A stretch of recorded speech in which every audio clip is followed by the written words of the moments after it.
En el video de esta semana responderemos nuevamente tus dudas sobre política nacional, ya que en el video pasado donde realizamos este mismo ejercicio nos comentaste que te gustaría que se repitiera para darle seguimiento a tus preguntas sobre este tema.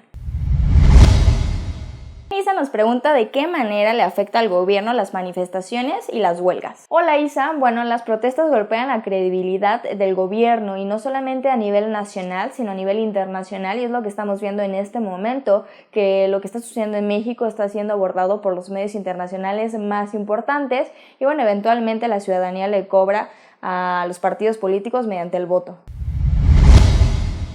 Y también Carmen Gascón nos pregunta si el ébola es una enfermedad o una estrategia política. Carmen, yo creo que son ambas. Evidentemente hay una estrategia mediática en la que hay una gran exageración sobre todo esto del ébola, ya que hay más enfermedades más mortales y más virales, y esto es culpa de las autoridades y de los medios de comunicación. Y Losip nos hace otra pregunta que dice, ¿cuáles son las facultades de un policía? ¿Qué es lo que un policía puede hacer con un ciudadano y bajo qué circunstancias? Bueno, depende de qué tipo de policía. En nuestro país existen tres, que son los municipales, los estatales y los judiciales. Los primeros se rigen bajo el reglamento del municipio donde laboren y tienen un actuar preventivo. Los estatales tienen actividades similares a los municipales, solamente que no solamente actúan en un municipio, sino en toda la entidad. Y los judiciales tienen una labor de investigación y aparte se rigen bajo las órdenes directas de la Fiscalía o la Procuraduría del Estado. Bueno, también Manu Lara nos pregunta, ¿la situación actual del país puede terminar en una crisis económica? Manu, yo creo que la situación actual, la cual es de inestabilidad, puede generar una incertidumbre financiera y retiro de inversiones, lo cual se traduce en una crisis económica. Aparte, si el gobierno no tiene una estructura sólida y no defiende su moneda y su economía, pues tenemos un factor más para entrar en crisis. Después, Aldo nos comenta, ¿qué propuestas han lanzado los nuevos partidos Morena, Frente Humanista y Encuentro Social? De no alcanzar el porcentaje de voto requerido en las siguientes elecciones, ¿perderán automáticamente su registro o tendrán más oportunidades? Hola Alan, sobre los votos, este es el primer proceso electoral al que se enfrentan, entonces no pueden realizar alianzas con otros partidos y tienen que llegar al 3% del registro bajo sus propios méritos. Si no lo logran, desaparecen como partidos. Y sobre las propuestas, bueno, Frente Humanista y Encuentro Social tienen posturas de derecha y Morena de izquierda y me imagino, o debería de ser así, sus propuestas irán bajo esta línea y las conoceremos más adelante ya que se acerca el proceso electoral del 2015. Norberto López nos pregunta, ¿qué tanto están involucrados los representantes del gobierno americano aquí en México con el narcotráfico? Bueno, ¿qué tan involucrados están? Norberto, en el 2008, cuando inició la guerra contra el narcotráfico en México, se hizo el Plan Mérida, el cual no fue muy conocido por las personas, pero que básicamente se resume en que las autoridades de Estados Unidos se involucran en las labores de inteligencia contra el narco en México. ¿Esto qué permitía? Bueno, que las autoridades financiaran estas labores y que el Estado mexicano permitiera algunas irregularidades y aparte el Estado norteamericano hizo algunas cosas sin consentimiento de las autoridades mexicanas. ¿Están involucrados? Sí, y esto sucede desde la década de los 80 y como claro ejemplo tenemos el caso de Enrique Camarena.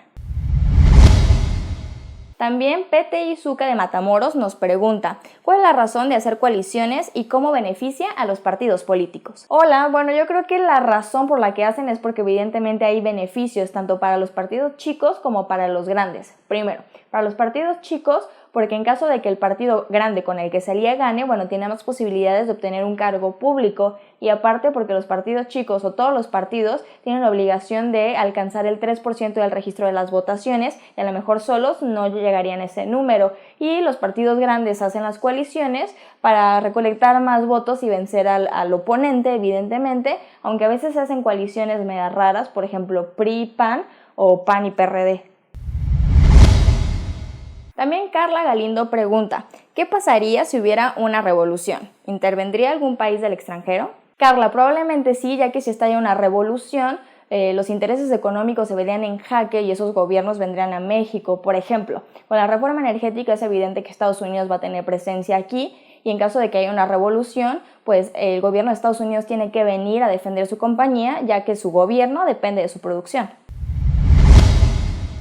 Y Celit Escalante nos pregunta, en estos tiempos donde cazan y matan periodistas por dar opiniones como las de ustedes, ¿cómo hacen tú y tu equipo para garantizar su seguridad? ¿No les da miedo que los tengan en la mira? Celit, para contestar tu pregunta, ¿qué hacemos para garantizar nuestra seguridad?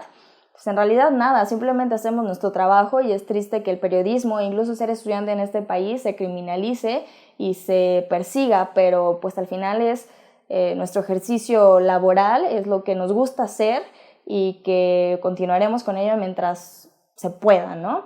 Y nos da miedo, pues a veces, ¿no? Evidentemente somos muy prudentes en la información que manejamos, pero como mencionaba antes, la crisis de información en nuestro país es bastante delicada y nosotros continuaremos a la medida que sea posible y les pedimos todo su apoyo para poder continuar haciéndolo. Después Hermenegildo Galeana nos pregunta, si Enrique Peña Nieto no llega a terminar el tercer año, ¿quién crees que sería su relevo? Hermenegildo, yo creo que quedaría Luis Videgaray, ya que tiene mayor peso y presencia que Osorio Chong, pero como ya lo hemos mencionado en otros videos, el Poder Legislativo es el que tendrá que votar y tendrá que elegir al reemplazo de Enrique Peña Nieto.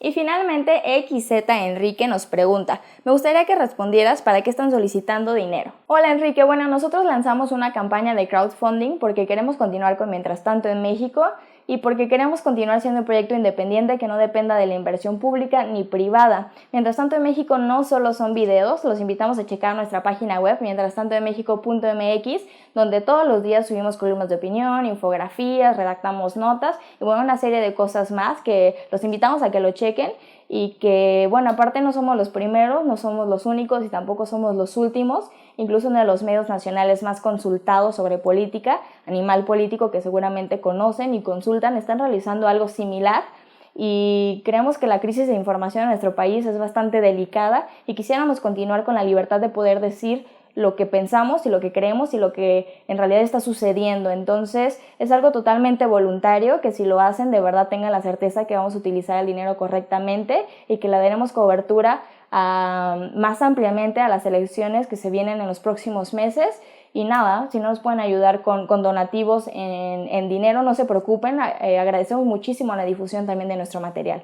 Espero que te haya gustado el video esta semana, no olvides dejarnos tus comentarios aquí abajo de si te gustó y qué otros temas te gustaría que abordáramos y te invitamos a que nos sigas en nuestras redes sociales de Facebook, donde hacemos la dinámica de las preguntas todos los martes a las 10 de la noche, en Twitter, donde le damos seguimiento a la información minuto a minuto, en nuestro sitio web mientrastantoenmexico.mx, donde puedes conocer todo el material que generamos, ya que como te dije, no solamente hacemos videos. Y bueno, te invito a que conozcas nuestra campaña de crowdfunding o recaudación de fondos, donde estamos pidiendo apoyo para poder continuar y ampliar este proyecto. Entra a mientrastantoenmexico.mx/dona y ahí puedes conocer de qué se trata la campaña, cuál es nuestra meta, cuáles son nuestros objetivos y agradecemos muchísimo tus donativos y la difusión de nuestros materiales.